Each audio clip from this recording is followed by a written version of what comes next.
Bem-vindos ao canal e a mais um vídeo. Inicio fazendo uma constatação, até certo ponto, bem básica. O universo é incrivelmente vasto e parece repleto de potencial para a vida, com bilhões de planetas possivelmente habitáveis.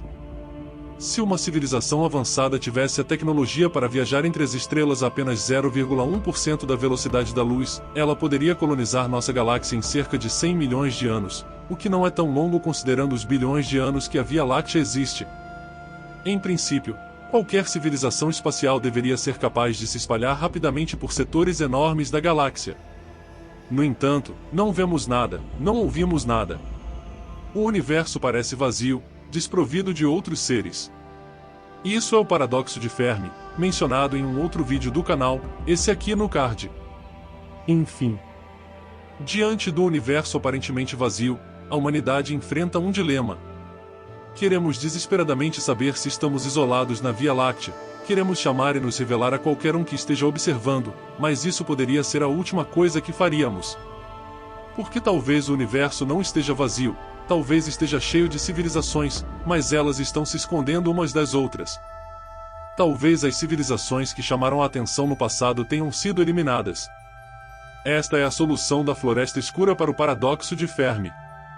Por exemplo, o caçador acorda em seu esconderijo e escuta cuidadosamente ruídos suspeitos na densa vegetação antes de se levantar. Outra noite passou sem incidentes. A floresta está escura e cheia de neblina. Ele considera chamar outros para acabar com sua solidão, mas para no último momento. E se eles forem como ele? Todos os seres vivos buscam sobreviver, garantir recursos e se multiplicar. Seu maior obstáculo são outros seres vivos que compartilham o mesmo objetivo. A competição entre as espécies favoreceu a sobrevivência de seres com características vantajosas. Nossos ancestrais eram inventivos, competitivos, expansionistas e ávidos por recursos, o que os levou a vencer a competição por nosso planeta. Hoje, a maioria dos outros animais está totalmente à nossa mercê, e acabamos com cerca de uma dúzia de espécies por dia, apenas como um subproduto não intencional de como gostamos de administrar as coisas. Mas os humanos são mais do que indivíduos. De nós, emergem culturas que também competem entre si. Culturas competitivas e expansionistas se espalham mais rápido e mais longe se fundem, subjugam ou destroem outras. Se olharmos para nossa história, fica claro que somos perigosos, não apenas para os outros, mas também para nós mesmos. Nossa natureza humana nos levou a dominar todos os cantos do nosso planeta, e em breve olharemos para as estrelas, tanto para expandir nosso domínio quanto para garantir acesso a recursos cada vez mais abundantes. E então podemos nos deparar com outros tentando fazer o mesmo. É provável que a competição da vida também ocorra em planetas distantes, então é lógico supor que uma civilização alienígena que dominasse seu planeta fosse de alguma forma semelhante a nós. Mas se eles são semelhantes a nós, eles também podem ser perigosos. Voltando ao exemplo. Conforme o caçador se move furtivamente pela floresta escura, completamente sozinho, ele sabe que pode haver outros como ele. Ele não pode conhecer suas intenções, se são agressivos ou não. O caçador sabe que mataria para garantir sua própria sobrevivência, então ele precisa assumir que eles também fariam isso. E pode ser que, se ele se deparar com outro caçador, aquele que atirar primeiro sobrevive. Nada disso significa que o conflito seja inevitável.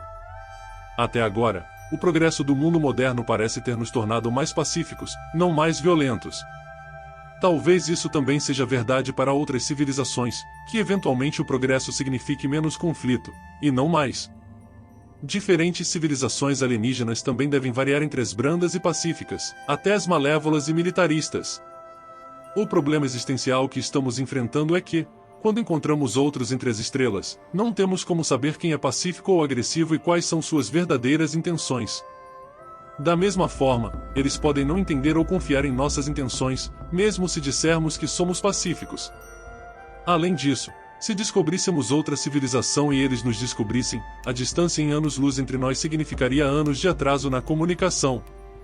Ambos os lados estariam em um estado de incerteza, se perguntando se a melhor jogada seria simplesmente atacar, porque há outro problema sério, explosões tecnológicas e a vantagem do primeiro ataque.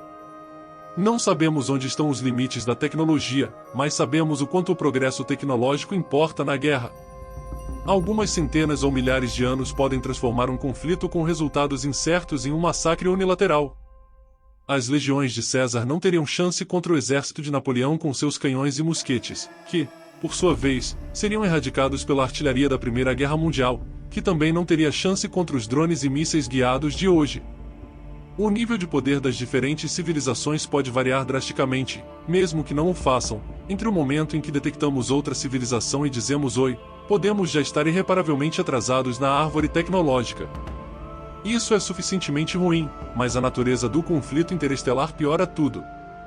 Se seu oponente está a anos-luz de distância, enviar uma frota de invasão levaria tanto tempo que, quando chegasse, poderia estar completamente ultrapassada. Assim, a guerra entre civilizações poderia se tratar simplesmente de eliminar a outra para remover uma ameaça existencial a você mesmo. Nesse ambiente, a única maneira de garantir a vitória é atacar com tanta força e rapidez que o alvo não tenha chance de sobreviver, de contra-atacar ou de escapar para buscar vingança mais tarde. Os riscos são os mais altos possíveis, e sem margem para erro. Se assumirmos que a maioria das civilizações vive em planetas que os deixam bastante vulneráveis, tudo o que você precisa fazer é lançar algo massivo em um planeta para torná-lo inabitável. Portanto, a arma definitiva de aniquilação interplanetária é provavelmente algo como um veículo de morte relativística, um míssil disparado contra um planeta a uma fração significativa da velocidade da luz. Por exemplo, um míssil do tamanho de uma pessoa viajando a 95% da velocidade da luz tem tanta energia quanto todas as bombas nucleares na Terra. Se você disparasse algumas dezenas contra a civilização que deseja eliminar, o sucesso seria bastante certo, mesmo um único acerto seria suficiente.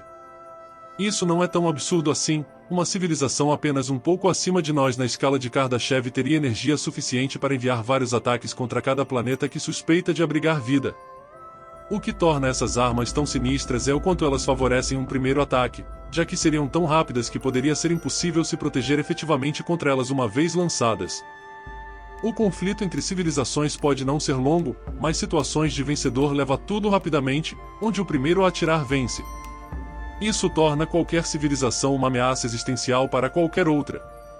E se cada civilização for uma ameaça existencial para todas as outras, pode haver apenas dois tipos de civilizações lá fora, as silenciosas e as mortas. Então, o que devemos fazer? Devemos nos preocupar? É improvável que alguém tenha notado a humanidade ainda. Os sinais de rádio que transmitimos nos últimos 100 anos percorreram uma distância relativamente pequena, e há muito se degradaram em ruído ilegível.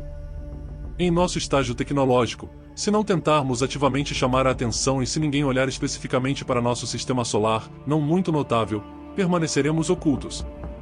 Mas um dia, nos aventuraremos no espaço de maneira séria e precisaremos considerar essas questões novamente. Não sabemos se existem outros, ou se estamos atravessando a floresta de forma isolada, mas não temos como saber ao certo. Por enquanto, parece que o melhor que podemos fazer é ouvir cuidadosamente. E mesmo se virmos outros entrarem em um espaço aberto e se revelarem, não devemos responder imediatamente, mas observá-los cuidadosamente, a partir da vegetação. Talvez também estejamos pensando nisso de maneira errada, permitindo que nosso cérebro primitivo, que evoluiu no contexto da competição brutal da vida, crie medos de alienígenas predatórios ao nosso redor. É possível que o fato de estarmos olhando para o universo dessa maneira seja um sinal de que ainda não crescemos como espécie. Pode haver uma comunidade amigável e acolhedora de civilizações alienígenas esperando ouvir de nós quando estivermos prontos. Por enquanto, a boa notícia é que realmente há pouco que precisamos fazer. Precisamos apenas ser cuidadosos com os sinais que enviamos para a galáxia, observar o céu e aprender mais sobre nossa galáxia, a nossa floresta. Porque, seja qual for a natureza de nossa floresta, cheia de perigos, amigos ou ninguém, apenas uma observação cuidadosa pode dizer. Finalmente, o nosso caçador chega a um espaço aberto e encontra uma posição confortável. Lentamente, o sol derrete a neblina. Perdido em pensamentos, ele admira a vegetação até que, de repente, ele fica cara a cara com outro caçador, congelado de terror, assim como ele. Sua mente está acelerada, considerando todas as opções diferentes. O caçador respira fundo e toma uma decisão. Talvez a única maneira de sair da floresta escura seja entrar no espaço aberto juntos. Já pararam para pensar que o universo pode estar lotado de civilizações, mas que todas têm medo de se revelarem? Vocês entendem que realmente deveríamos continuar buscando vida extraterrestre? Ou deveríamos nos manter ocultos? Às vezes, somente percebemos o equívoco de alguns comportamentos depois que é tarde demais. Talvez, manter o nosso estado atual seja o caminho mais inteligente. E vocês?